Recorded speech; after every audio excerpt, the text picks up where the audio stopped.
సుమారు 800 ఏళ్ల క్రితం సిద్ధవనం అనే అడవిలో ఒక 100 కుటుంబాల ప్రాచీన తండా జీవిస్తుండేవారు. ఆ అడవి నుంచి జీవధార అనే నది ప్రవహిస్తూ ఉండేది. స్థల మహిమేమో ఎందరో యోగులు మహర్షులు ఈ ప్రాంతంలో ఎక్కువగా సంచరిస్తూ తపస్సు చేసుకునేవారు. ఆ యోగులు ఋషులు తండావాసులకి పెద్ద దిక్కుగా మారి నిత్యం ధర్మం బోధిస్తూ సిద్ధవనంలో దొరికే వనమూలికలతో వారికి ఆయుర్వేద శాస్త్రం నేర్పి గొప్ప నాగరికులుగా తీర్చిదిద్దారు.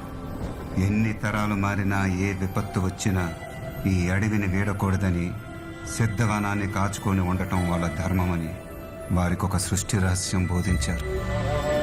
సిద్ధవనం తండావాసుల మీద ఒక రాక్షస తండా దండెత్తుకొచ్చింది. యోగుల తపోబలంతో స్వయంగా అమ్మవారే ప్రత్యక్షమయ్యి ఆ తండావాసులకి అండగా నిలబడి రాక్షస సంహారానికి పూనుకుంది.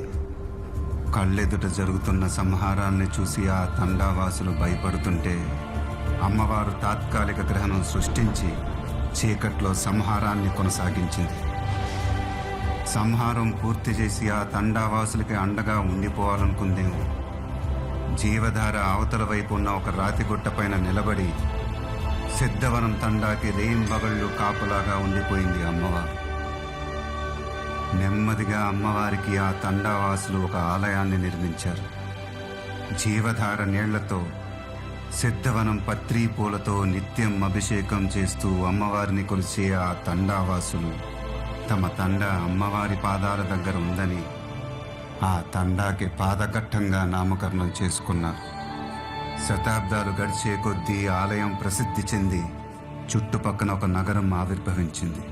అదే ధర్మస్థలి.